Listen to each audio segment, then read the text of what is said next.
Hey guys, what's up? It's Deprimido. Welcome back to the channel. Today I'm going to be breaking down pain beats for artists like Rod Wave. These beats have been getting more popular over the last couple years and I like them personally quite a bit, so I'm excited to do this tutorial. Before we get into the video, please make sure that you drop a like. Also check out my 300 subscriber loop kit that I just dropped. I'm dropping another one when I get to 400, so make sure that you subscribe in order to get that. But let's just get into it. So starting off with the tempo, these beats are usually going to be a little bit faster, usually somewhere between the range of 150 to 180 BPM. I'm going to be here at 170 BPM. Now for your melody, you're usually going to want to start with a piano. I'm going to use the Grand Rhapsody piano by Waves. Now for these beats, you can do whatever chord progression you want, but more often than not, it's going to be this one. This is a 176 chord progression, and it's really common in a lot of beats, but especially these pain beats. It sounds like this.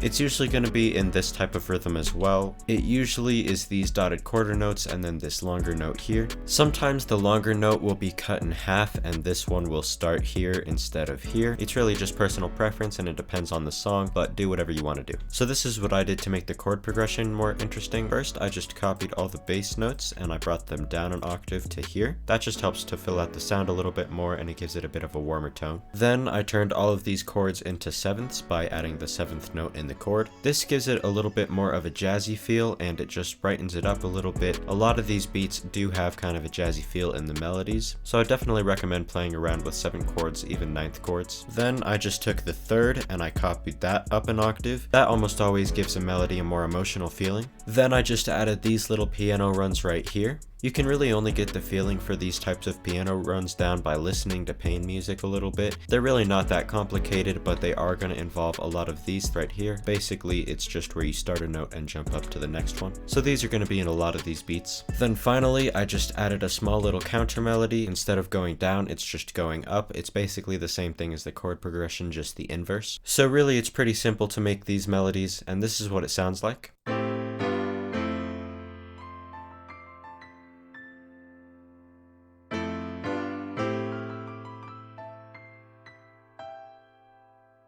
Then I also just randomized the notes by pressing Alt-R and I strummed them by pressing Alt-S. This just gives it a bit more of a natural feeling. And that's pretty much all for the main melody. Next, as you can see, I've got arcade pulled up. This is going to be used in a lot of these beats and probably multiple times in each beat. So for the counter melodies of these beats, a lot of times they're going to involve electric guitar licks as well as vocal runs. You can find both of those in here. So I just laid out this little guitar lick here. It's very simple. As you can see, only 2 notes. This is what it sounds like.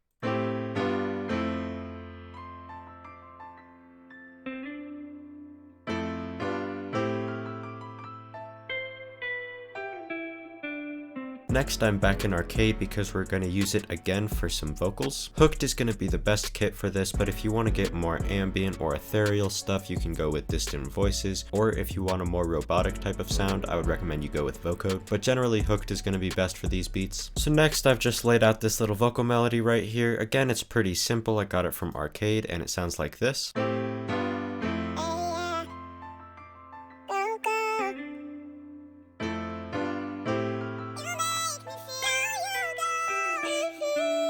So as you can hear, this doesn't really fit into the mix very well, so we're going to kind of want to wash it out and set it in the background. So in order to do that, we're going to want an EQ that's cutting out most of the frequencies. It should look something like this. Then we're also going to want a reverb. You're probably going to want to turn up the decay a little bit. You're going to want to turn the dry down and the wet up. You want it to sound really washed out. So now this is what it sounds like.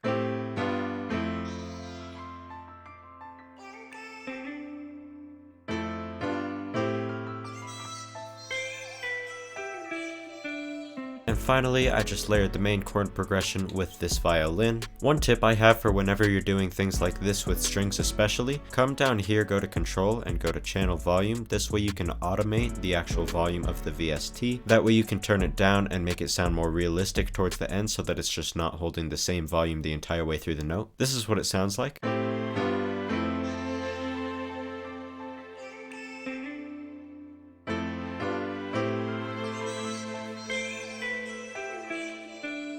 And that's all that I'm gonna add to the melody. Real quick guys, before we get into the drums, make sure you go over and follow me on Instagram. When I reach 2,000 followers there, I'm dropping a free MIDI kit, so make sure you go follow me so that you get the kit soon. Next, getting into the drums, we're gonna start off with the hi-hat. In terms of sound selection, you're gonna wanna use something that isn't too hard or too deep. You're gonna wanna use kind of a lighter sound. For the pattern, you're pretty much just gonna start off with a two-step, but then you can take a few notes out here and there and maybe add a couple rolls. The big thing is just don't overdo it with these beats. You wanna keep the hi-hat patterns pretty simple. So this is the pattern that I made, and it sounds like this.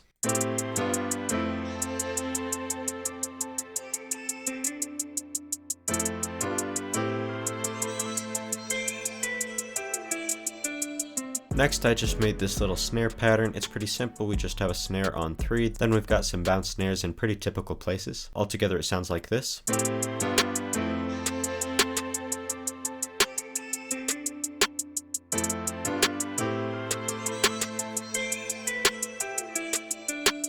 You're usually going to want to use a snare for these beats, although you can use a clap if you want to. There's definitely some songs that use claps, but snares are going to be the most common thing for these beats. Next, for the 808, you're going to want to use a sound that is pretty clean and pretty quiet, and that's kind of medium in length. You don't want it to be super long, but you don't want it to be super short. Something like the Spins 808 is a really good choice, especially if you shortened it up a little bit more. This is actually a really common 808 in these beats as well. Next, I just decided to transpose this whole melody around a little bit. I couldn't find a good range where the 808 was hitting well, so I had to move it around a little bit. So I laid out this 808 pattern. As you can see, it's just following the root notes of the chords. It's pretty simple, really. Pretty simple rhythm as well. So this is what it sounds like.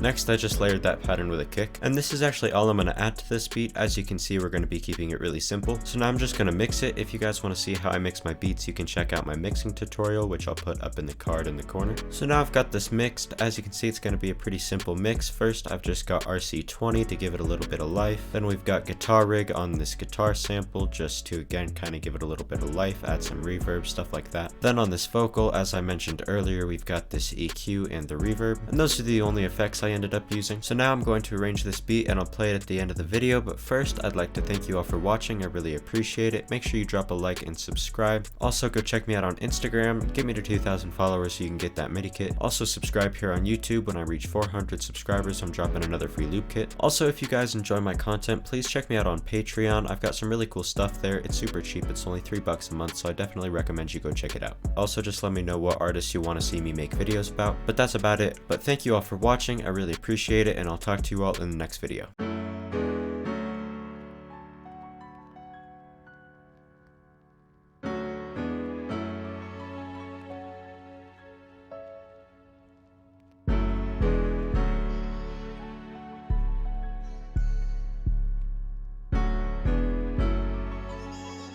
How did Deprimido make this slap so hard?